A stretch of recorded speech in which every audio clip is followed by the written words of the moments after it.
This part we might play unison, but you just play lead. Okay.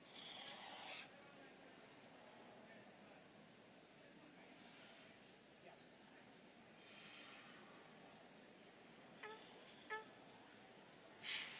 Hopefully this is warmed up. Yeah, that's the thing. It's cold in here. Yeah. Oh, okay. There's another book. Oh, you want the other book? Just mess with it. Yeah, we'll play it as written. Forget the pencil. Yeah. Okay. Let's try it. Total voluntary.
Good morning, ladies and gentlemen, and welcome to the 97th Spring Convocation.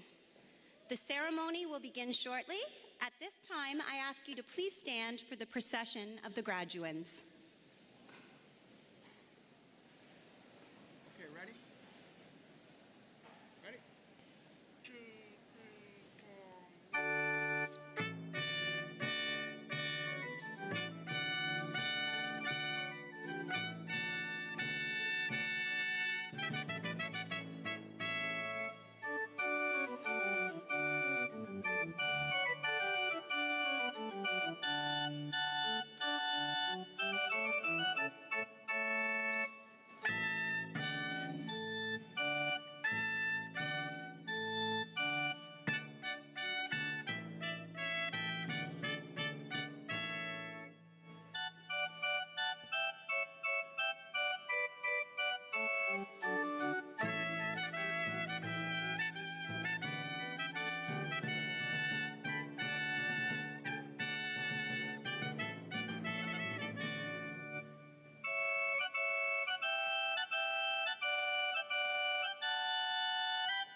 Please be seated.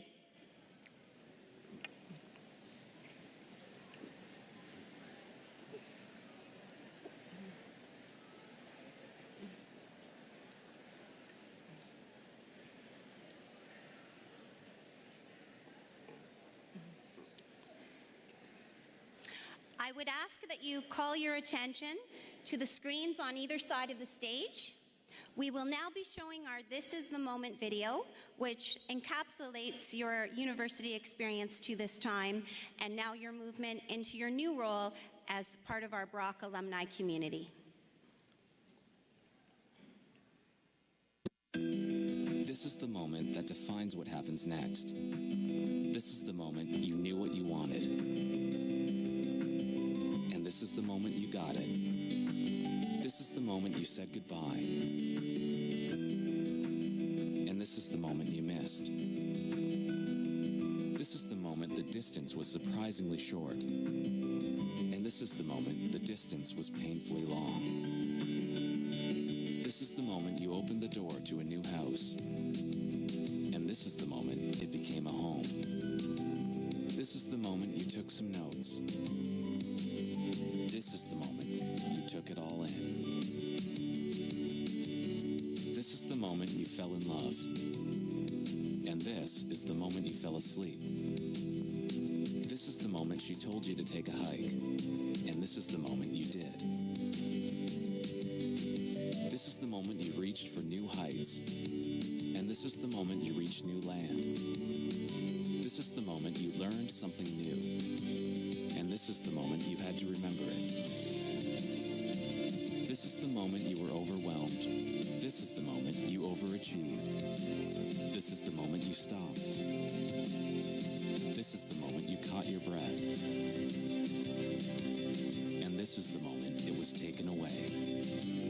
This is the moment you took the night. And this is the moment you took the stage. This is the moment you say you'll never forget. This is the moment they won't let you. This is the moment you wondered how you would do it. This is the moment you realized why you are here. This is your proudest moment. This is their proudest moment.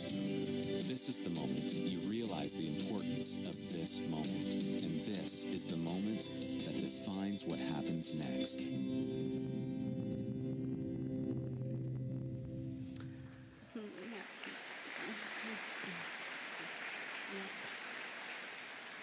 So this is your moment, so please enjoy every moment today, graduands as well as parents and family and friends who've supported everybody during their journey at Brock.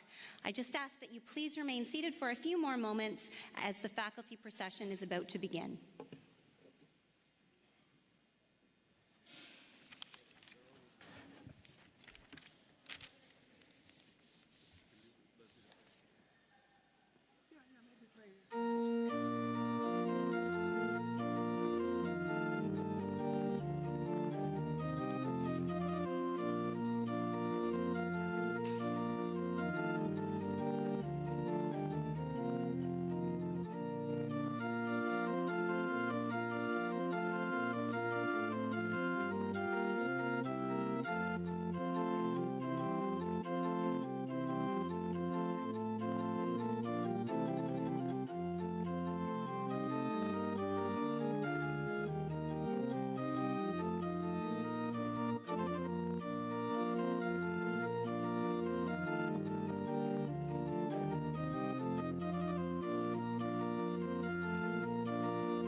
procession is about to begin. Please rise at the sounding of the fanfare.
Please be seated.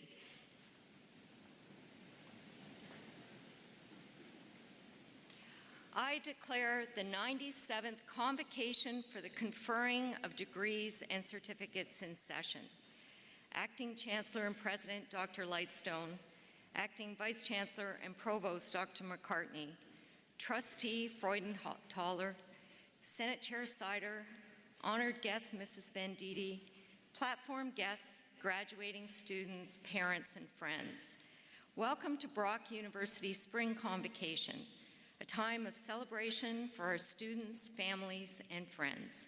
It is my pleasure this morning to introduce from the Chancellor's procession, Dr. Jack Lightstone, Acting Chancellor and President of Brock University, Dr. Neil McCartney, Acting Vice Chancellor, Provost, and Vice President Academic of Brock University, Ms. Christine Freudenthaler, Brock University Board of Trustees, Mrs. Susan Venditti, this morning's honorary degree recipient, Professor Susan Sider, Mace Bearer and Chair of Brock University Senate, Dr. Dorothy Griffiths, Professor, Child and Youth Studies, Dr. Carol Merriam, Interim Dean, Faculty of Humanities, Dr. Gary Libin, Vice President, Research, Dr. Michael Pliley, Dean, Faculty of Graduate Studies, Dr. Anna Lathrop, Vice Provost, Teaching and Learning, Dr. Thomas Dunk, Dean, Faculty of Social Sciences, Dr. Greg Finn, Vice Provost and Associate Vice President, Academic, Ms. Kim Mead, Vice Provost and Associate Vice President, Student Services, Mr. Tom St. Ivany, Associate Vice President, Facilities Management, Joining them on stage are university senators, faculty, staff, and student representatives from across the university. I would ask them to also please stand together and to be recognized with their colleagues.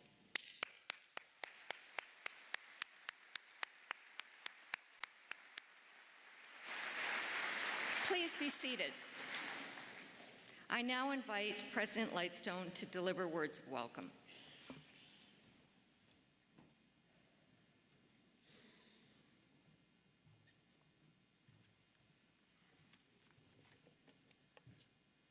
Trustee Freudenthaler, Senate Chair Sider,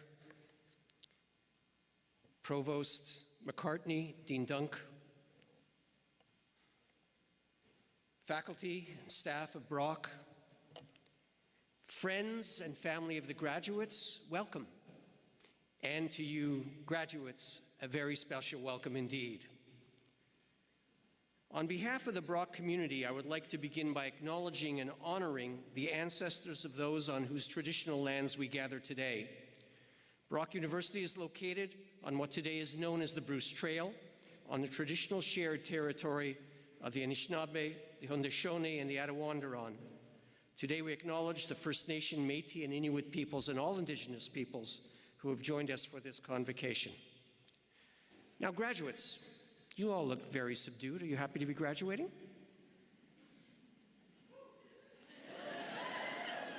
Friends and family of the graduates, are you happy to have them graduate today?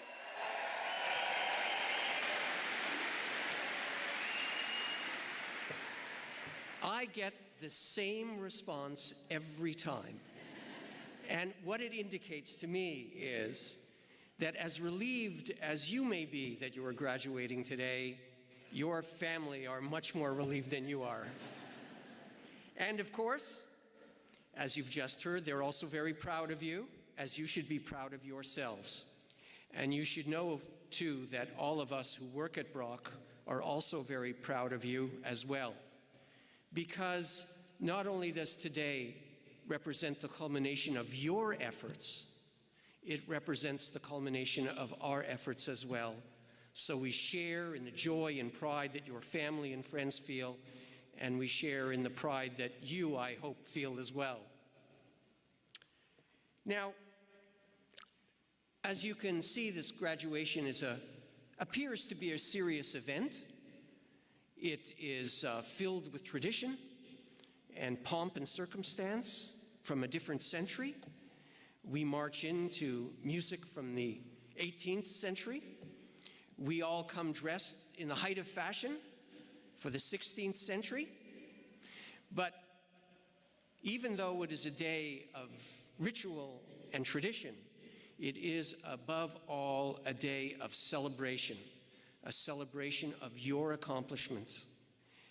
And therefore, I want you all to know that it is perfectly okay to hoot and holler and yell and scream and clap your hands and stamp your feet and blow horns or whistles to celebrate as your friend or loved one crosses the stage to receive his or her diploma.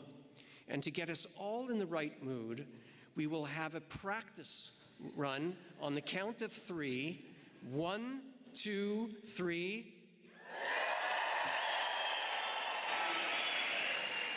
Enjoy Convocation.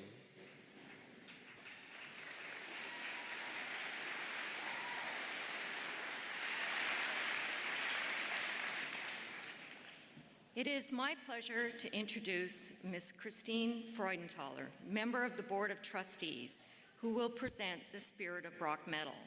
Ms. Freudenthaler has served on the board since 2012 and is currently chair of the board's Capital Infrastructure Committee. She brings a wealth of business and volunteer experience to the university. She is an accomplished business leader with 30 years of expertise in technology, supply chain, and general management in both Canada and the US, and is the past Senior Vice President Technology and CIO at Canadian Tire Corporation Limited. She holds a Bachelor of Science in Business Administration from the University of Phoenix and is a past faculty member of York University's Schulich Executive Education Programs. Please welcome Ms. Christine Freudenthaler.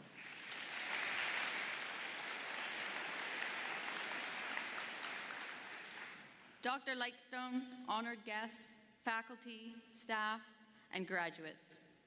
The Board of Trustees recognizes the commitment, dedication, and sacrifice it takes to become a graduate of Brock University. We take great pride in your achievements and share with you and your family in the celebration of your success. As part of this celebration, the Board of Trustees created a unique award in order to pay tribute to the outstanding achievements and contributions of graduating students. During the Spring Convocation, the Board of Trustees' Spirit of Brock Medal will be awarded to an undergraduate and graduate student who best exemplify the spirit of Sir Isaac Brock. Students who demonstrate any one or more of the qualities of leadership, courage, innovation, inspiration, and community involvement have been recommended to receive the award by their respective faculty dean. Today, I have the honor to present the Brock Trustees Spirit of Brock Medal to Faculty of Social Science undergraduate student Katie McKay.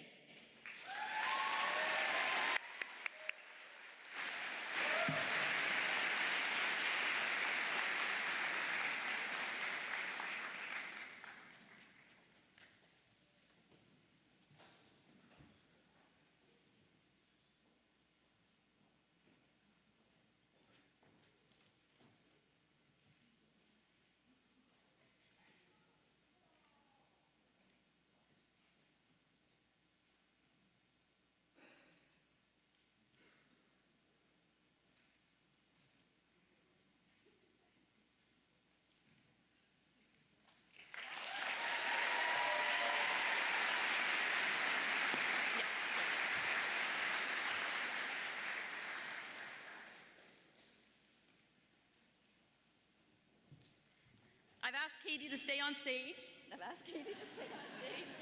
Just so I can say a couple of nice things about Katie. Katie McKay exemplifies the spirit of Brock, combining academic pursuits with a passion for improving the lives of others. Her undergraduate thesis research on rights for persons with intellectual disabilities here in Niagara, informed by her extensive community involvement, will carry over into graduate research also at Brock. Katie describes her work with Best Buddies as an opportunity to give back, to give what every human on the planet requires, and that is compassion and friendship. During her presidency, the Brock chapter saw its membership more than triple, largely due to her leadership and innovative social media and fundraising campaigns. Recognition of these achievements has come from the City of St. Catharines, MPP Jim Bradley, MP Rick Dystra, as well as Community Living, which named Katie their Volunteer of the Year 2014, and Boosta Clubs, which declared her Executive of the Year 2014-2015. Community Living Volunteer Coordinator Rebecca Hedge offers an example of Katie's heartfelt dedication. Katie has been a friend and role model to a young lady we support the entire time she's been in our chapter. Every time I see them together, I know their friendship is lasting. The young woman, whose circle has been limited to her own family, now socializes with Katie and her friends. Katie has improved the quality of life for this young lady and opened her to hanging out with people her age, something that would not have otherwise happened. Once again, please join me in congratulating Katie McKay.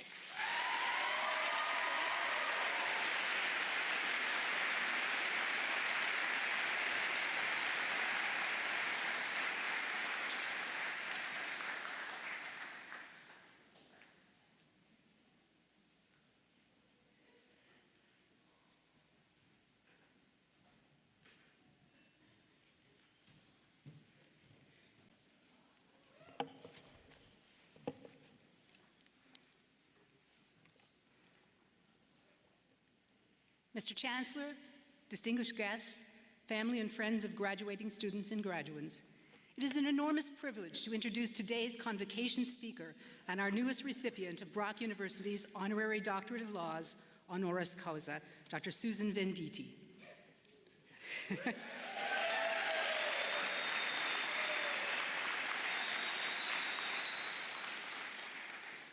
Susan Venditti is a mother, grandmother, wife, and by training a teacher. She was active in her home and school association, became a real estate agent, a trustee and chair of the Catholic Board of Education for Niagara. 19 years ago, she became an active volunteer and later chair of the interchurch program called Out of the Cold, operating in downtown St. Catharines, that has provided overnight accommodation and meals for individuals in need. It is here that she became acutely aware of the lack of services for individuals who were marginalized by poverty, mental health, addiction, and homelessness. She saw an opportunity to create a program to help individuals in this situation to be able to gain stability and to participate and grow. She applied to the National Network of Mental Health and got the job as the director of the new Start Me Up Niagara program.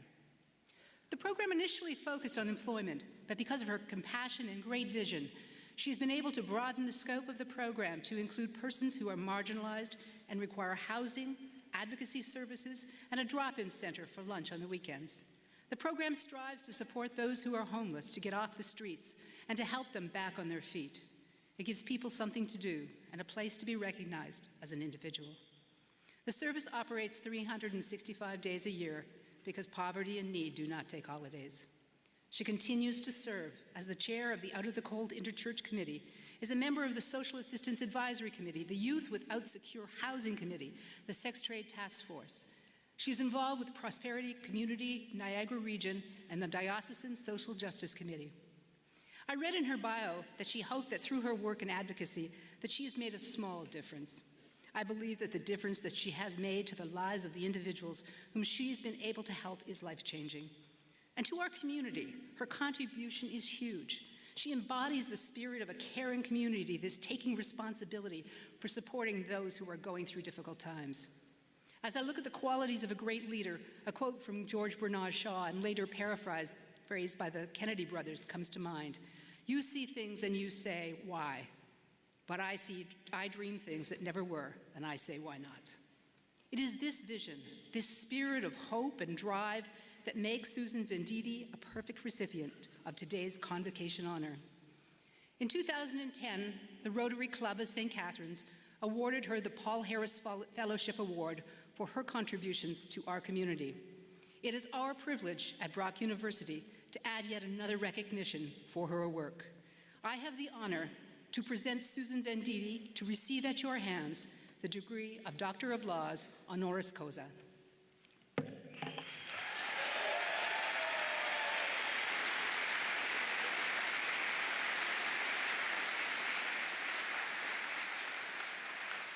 Susan Venditti, it is my pleasure to admit you to the degree of Doctor of Laws honoris causa and grant you all the rights, privileges, and insignia pertaining thereto.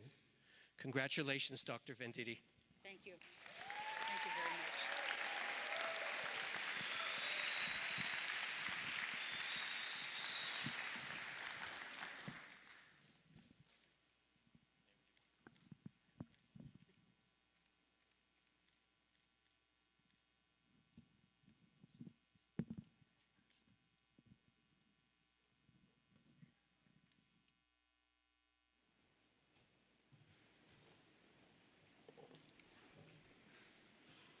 Mr. Chancellor, I take pleasure in calling on Dr. Venditti to deliver the Convocation address.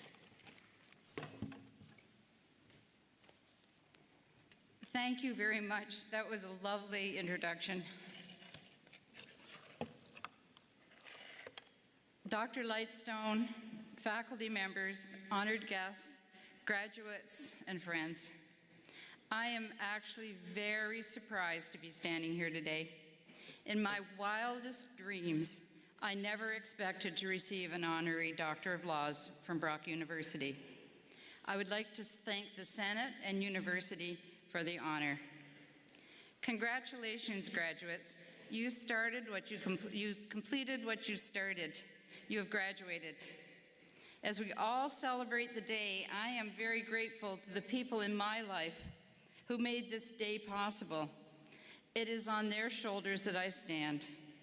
It's so encouraging to me that having concern for people and working to improve their welfare and happiness is recognized and celebrated.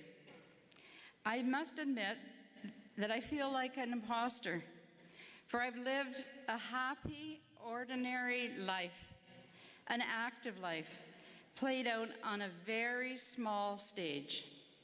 You see, I was born in St. Catharines, and I've lived my entire life here. In fact, I only work 3 blocks from the hospital that I was born in. I had a pretty normal childhood. I was very lucky to be surrounded by people who loved me, who believed in me, who shared their enthusiasm for ideas, for equality and justice with me. As Dorothy said, I've had lots of jobs. I was a teacher, real estate agent, director of a social service agency, and I spent many years as an elected trustee. Along the way, I met Tony, and together we raised 3 children whom we taught to fly, and they have. They also have taken the time to teach Tony and I about the changing world around us. I'm happy that they've flown here today from England, Colorado, and Qatar to celebrate with me.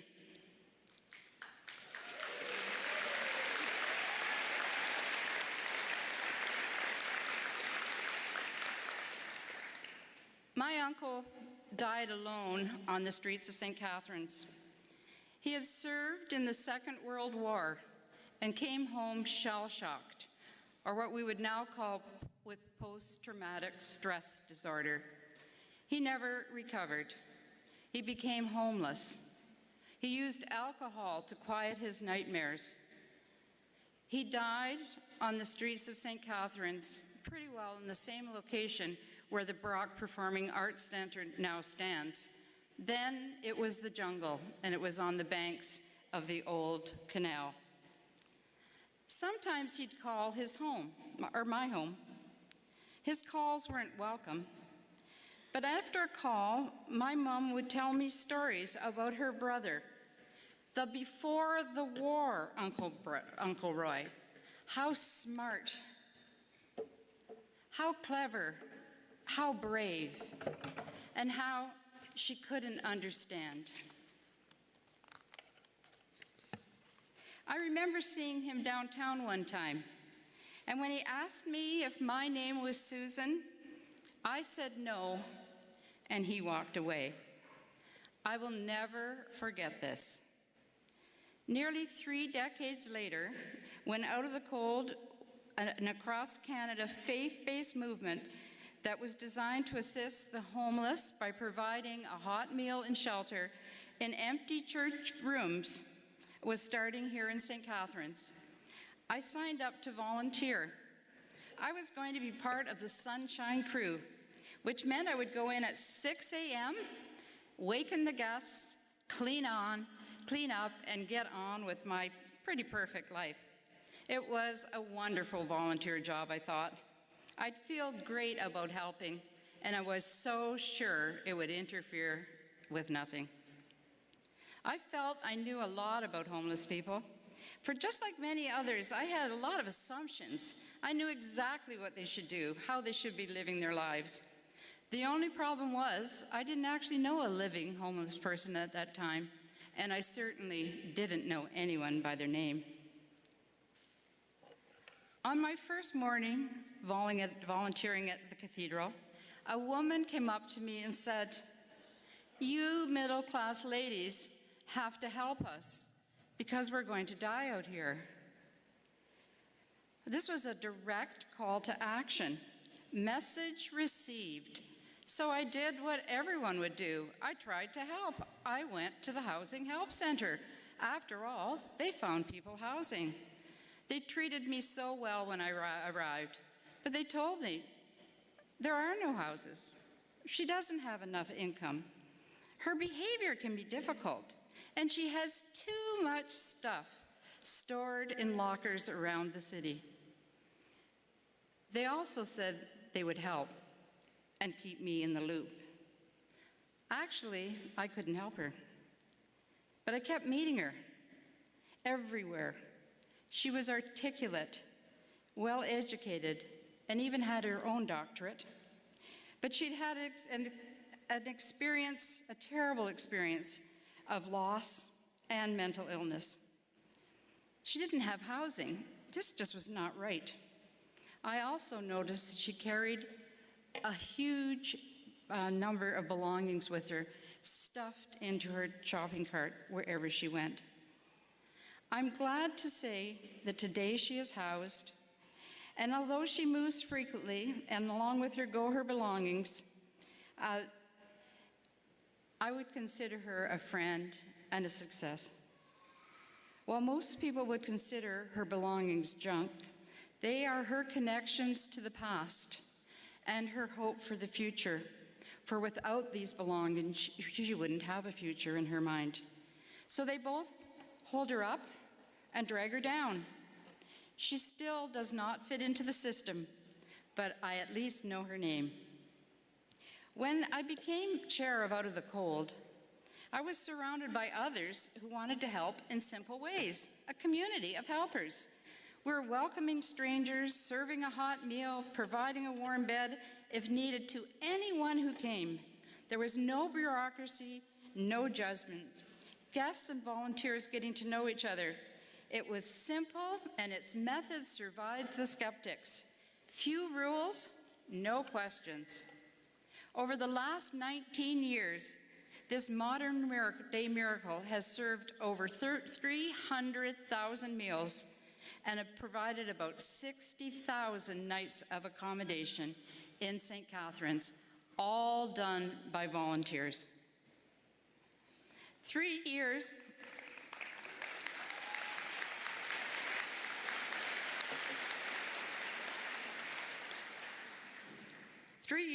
after volunteering, I got the job to be the director of Start Me Up Niagara.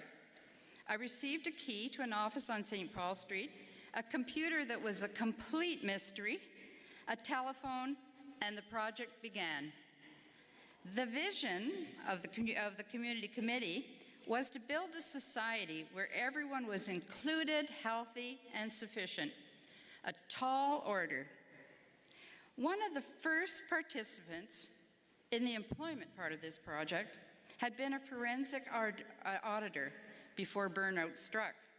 I wondered why he was always waiting at the door, no matter how early I came to work. Of course, I let him in, and then it dawned on me. He did not have a home, but was valiantly trying to get back into a business that had supported him well. His homeless state was his well-kept secret. When another man told me about a job opportunity coming up at TRW, that his friend was leaving and he thought he could get the job even though he hadn't worked for many, many years, I said to him, "Would you like that?" He turned and looked at me and said very clearly, "Lady, are you some new kind of stupid?" Well, I might not have been totally stupid, but I had a lot to learn. One of the first lessons was that unemployment was one of many issues in the lives of people with mental health issues who dealt with poverty, social exclusion, and judgment that was served up daily. Their life experiences ran parallel to individuals using Out of the Cold. Their needs were similar too. I saw a connection between programs. My big dream was to start a resource center open every day of the year. It would be based on the same operating principles as Out of the Cold. Welcoming, very few rules, no time limits. Those at Out of the Cold would no longer have to wander around all day outside in the winter to help, and there would be help to solve problems that could only be helped during daytime hours. Others who came in from our formal programs would have coffee and camaraderie. Everyone would be able to volunteer.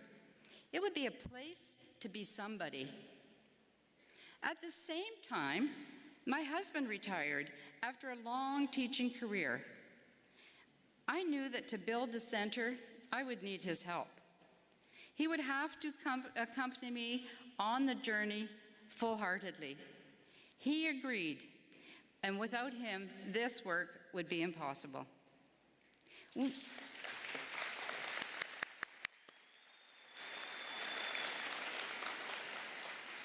We knew we had to move on this dream because we witnessed suffering and it felt terrible to feel it as witnesses and to feel it as a person who was living it. It was Christmas morning, and a guest, Marty, stayed to clean up. As we said thanks and goodbye, he told us he was walking to Port Dalhousie because he loved to walk. And then he would be back at Out of the Cold for dinner. After Marty, we went to Mass, and we saw another guest, Dr. K, kneeling with his Out of the Cold bag tied to his backpack. Both were alone and going to spend the day outside, Christmas Day outside. They'd be alone, they'd be cold. I cried. As the executive director of Start Me Up Niagara, I had the chance to make a difference, and I was responsible for actually making it happen. I had a great board. All I had to do was find the money and staff to make it happen. People who cared, were qualified, thought outside the box, could work in ways that were beyond established norms, and at the same time work inside a system that was unable to meet the needs of people who did not match system requirements, and at the same time stay positive. The center opened, we built it together. So how do we keep this place going? We asked for help, and the participants rise to the challenge, cooking meals, cleaning up, leading activities, gardening, and doing many other things. Our motto, working together, moving forward in action. The community today is quite fascinated. When visitors walk in the door, they feel warmth, and this is not what they're expecting. Conversations start, relationships build, the community is strengthened. But it's not always easy. We interact with people whose lives have been marked by trauma, lost opportunities, and are in crisis. Being part of the solution can be very difficult and at the same time very rewarding. It's quite humbling that those who have so little say thank you for the simplest things. It is amazing to see the level of resilience and creativity used to survive by those who, with few or none of the resources most of us take for granted. So, how do we build a better future? We do it by caring. We forget about the boundaries that separate us. We try to say yes rather than no. We provide practical solutions to problem solve. We are united in our belief that we are making a difference in people's lives and that lives are actually better, and this matters. We catch miracles, like the day when there was not enough food for lunch, and a van pulled up loaded with vegetable trays, fruits, and cheese from our graduation. It was a feast. And the day that two parents found room in their hearts to bring their pregnant daughter back into their home so that mom and baby would have a better chance. Today, our model of service is being recognized. We're buying our own building. We're helping more people get work and find housing. We have a great staff, supportive board, and participants who are sharing part of their lives with us. And I know more is coming. So what have I actually learned? I've learned that everyone has value. I know that being kind is more important than being right. I know that life moves in directions beyond imagination. I know that hard work and perseverance make a difference. I know there's much left to do. Graduates, see how fortunate you are. Be grateful. Use your education and gifts to make a difference. Start with those nearest you, then spread your wings. There is still time to build a better world. There is much left to be done. To borrow from the Trappist monk Thomas Merton, When I look out at you, I see you all shining like the sun, resplendent in your achievement and the possibilities ahead. A very bright light. Congratulations.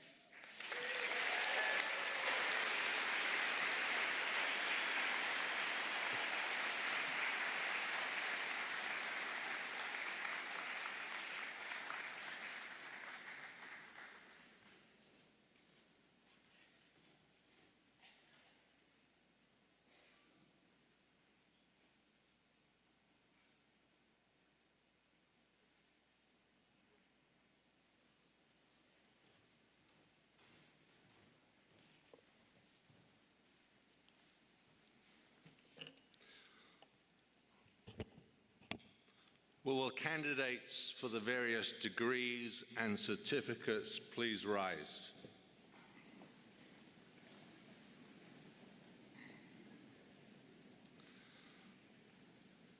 With the degrees and certificates about to be conferred upon you, there comes a certain expectation that you will continue sincerely in the pursuit of learning and truth, and that as far as in you lies, you will promote the interests and welfare of your university.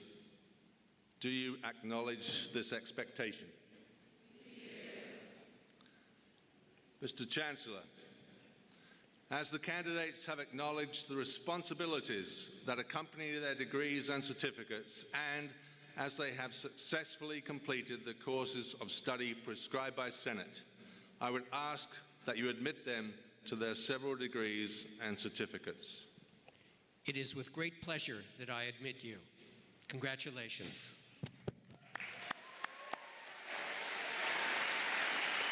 Please be seated.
Mr. Chancellor, I have the honor to present these candidates to receive a Bachelor of Arts honors.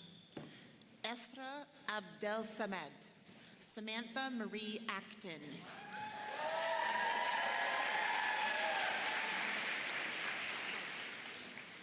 Jamie Alexandra Adams, Danielle Alexander with first class standing,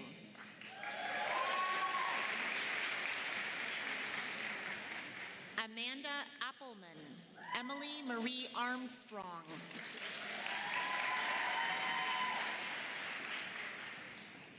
Katrina Arsenault with first class standing, Darcy Carol Ann Bainbridge,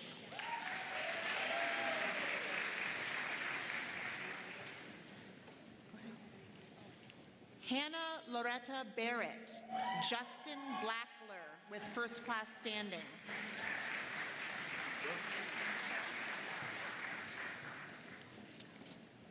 Stephanie Lynn Borland, Jennifer Lee Bothwell with first class standing,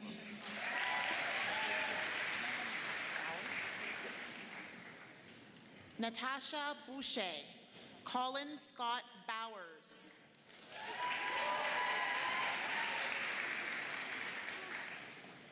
Caitlin Browswetter with first class standing, Holly Marie Brown,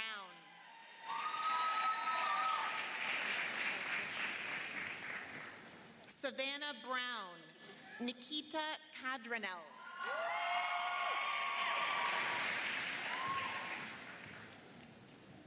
Rebecca Caitlin Campana, Christina Capistano, Brown.